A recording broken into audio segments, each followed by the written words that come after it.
தெளிவான வானிலை அறிக்கை. நான் தான் உங்க கோபிநாதன் பேசுறேன். இன்னைக்கு அக்டோபர் 21ஆம் தேதி செவ்வாய்க்கிழமை காலையில உங்கள்ட்ட பேசிட்டு இருக்கேன். தமிழ்நாடு முழுக்க வடகிழக்கு பருவமழை தீவிரமடைஞ்சிருக்கு. தொடர்ந்து பல பகுதிகள்ல மழை. குறிப்பா டெல்டா மாவட்டங்கள்ல இருந்து எல்லா பகுதியிலயும் மழைங்க. தமிழ்நாட்டுல ஒரு இடம் கூட நம்ம மழை பெய்யலன்னு சொல்ல முடியாது. இதுக்கெல்லாம் காரணம் என்னன்னு கேட்டீங்கன்னா, நம்மளுடைய இலங்கைக்கு மிக நெருக்கமாக, இலங்கைக்கு கிழக்கு புறமாக ஒரு லேசான சுழற்சியானது நீடிச்சிட்டு இருக்கு. இதன் காரணமாக நமக்கு தமிழகம் முழுவதுமே மழையானது தொடங்கியிருக்கு. அதாவது கிழக்கு, வடகிழக்கு திசையிலிருந்து தொடர்ந்து மேகக்கூட்டங்கள் தமிழ்நாடு ஊடாக பயணித்துக் கொண்டிருக்கிறது.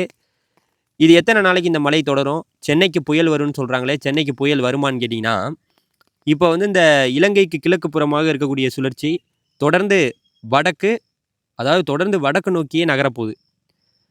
இன்னொரு சுழற்சி பார்த்தீங்கன்னா, ஒன்று வரப்போகுது. அது எங்கேருந்து வரப்போகுதுன்னா, நம்மளுடைய இந்தோனேசியாவுக்கு மேற்கு புறத்தில உருவாகி, அது தொடர்ந்து பார்த்தீங்கன்னா, அந்த சுழற்சியும் வரப்போகுது. ஒன்றிணைந்த சுழற்சியாக சென்னைக்கு மிக நெருக்கமாக குறிப்பா அக்டோபர் 24, 25 தேதியில சென்னைக்கு மிக நெருக்கமாக நீடித்து, சென்னை கரையில்னு கூட சொல்லலாம். சென்னைக்கு நெருக்கமாகவே நீடித்து நமக்கு ஒரு பலத்த மழைப்பொழிவை கொடுக்க போகுது.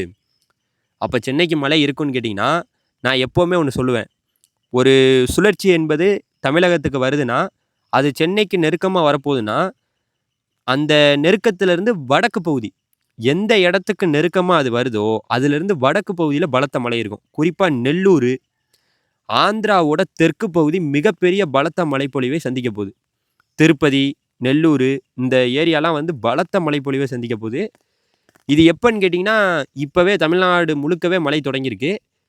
இது இனிமே பகல் முழுவதும் விட்டு விட்டு விட்டு விட்டு மழை இருந்து கொண்டு இருக்கும். பல இடங்கள்ல டெல்டா மாவட்டங்களா இருக்கட்டும், ஒட்டுமொத்த எல்லா பகுதியிலுமே பல இடங்கள்ல 10 சென்டிமீட்டருக்கு மேல மழையானது பதிவாயிருக்கு. எல்லா இடத்துலையும் விட்டு விட்டு 10 சென்டிமீட்டருக்கு மேல மழை பதிவாயிட்டு இருக்கு. அது தொடர்ந்து கொண்டே இருக்கும். குறிப்பா நமக்கு அக்டோபர் 23, 24, 25 தேதியில சென்னைக்கு மிக நெருக்கமாக பார்த்தீங்கன்னா, இந்த சுழற்சி வந்துரும். சார் புயலா வருமான்னு கேட்டிங்கன்னா, புயலாக இது வருவதற்கான வாய்ப்புகள் மிக மிக குறைவா தான் தெரியுது. ஒரு அதாவது பார்த்தீங்கன்னா, காற்றழுத்த தாழ்வு மண்டலம் அதுவரைக்கும் இது தீவிரமடைய வாய்ப்பு இருக்கு. ஆழ்ந்த காற்றழுத்த தாழ்வு மண்டலமா மாறுமானா, அத நம்ம பொறுத்திருந்து சொல்லணும். டிப்ரஷன் வரைக்கும் போகலாம். டீப் டிப்ரஷன் ஆகுமானா, கொஞ்சம் பொறுமையா இருந்து நம்ம பார்த்து சொல்லுவோம். ஆனா இது சென்னையில கரையை கடக்குமான்னு கேட்டிங்கன்னா, சென்னைக்கு மிக நெருக்கமாகவே 24, 25, 26 தேதியில அதே இடத்திலேயே நீடிச்சு சென்னையில மழைப்பொழிவை கொடுக்கும். சென்னையில பெய்கிற மழையை விட நெல்லூர்ல கூடுதலா இருக்கும். ஆந்திராவோட தெற்கு பகுதியில். காரணம் என்னென்னா, ஒரு சுழற்சி எந்த இடத்துக்கு நெருக்கமாக வருதோ, அதிலிருந்து வடக்கு பகுதியில் தான் மழை. இப்போ உதாரணத்துக்கு நம்மளுடைய கடலூருக்கு நெருக்கமாக வந்துச்சுன்னா, சென்னையில் மிகப்பெரிய பலத்த மழை பாதிப்பு இருக்கும். ஆனால் சென்னைக்கு நெருக்கமாக வந்துச்சுன்னா, சென்னையிலேருந்து வடக்கு பகுதியில் தான் மழை கூடுதலாக இருக்கும். அதனால் பார்த்திங்கன்னா, இந்த வார இறுதியில் ஒரு மிகப்பெரிய மழைப்பொழிவு சென்னைக்கு இருக்க போகுது. சென்னை வாசிகள் ஒன்றும் பயப்பட தேவையில்ல. நீங்கள் இந்த வெள்ளம் அந்த காரெல்லாம் மிதக்குது அந்த மாதிரி கதைக்கெல்லாம் போகாதீங்க. அது மாதிரியெல்லாம் பயப்பட தேவையில்ல. ஏன்னா சென்னை இப்போ என்ன மழையாக இருந்தாலும் எதிர்கொள்கிற அளவுக்கு இப்போ நமக்கு இருக்கோம். அதனால ஒன்றும் பிரச்சனை இல்லை. இப்போ எவ்வளோ பெரிய மழை பெய்தாலும் இது பார்த்தீங்கன்னா ஓடி போயிடும். இனிமே வரக்கூடிய அடுத்தடுத்த புயல்களுக்கு நம்ம தயாராகணும்.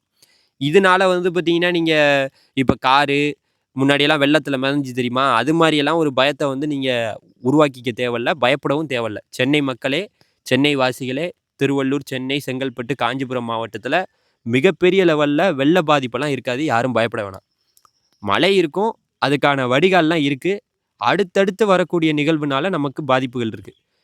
இந்த மாத இறுதி வரைக்கும் சென்னை மக்கள் பயப்பட தேவையில்ல. மழை இருக்கும். ஆனால் சென்னை மட்டும் இல்லை, கடலோர மாவட்டங்கள் அனைத்து மாவட்டங்கள்லேயும் மழை, உள் மாவட்டங்கள்லேயும் மழை இருக்கும்.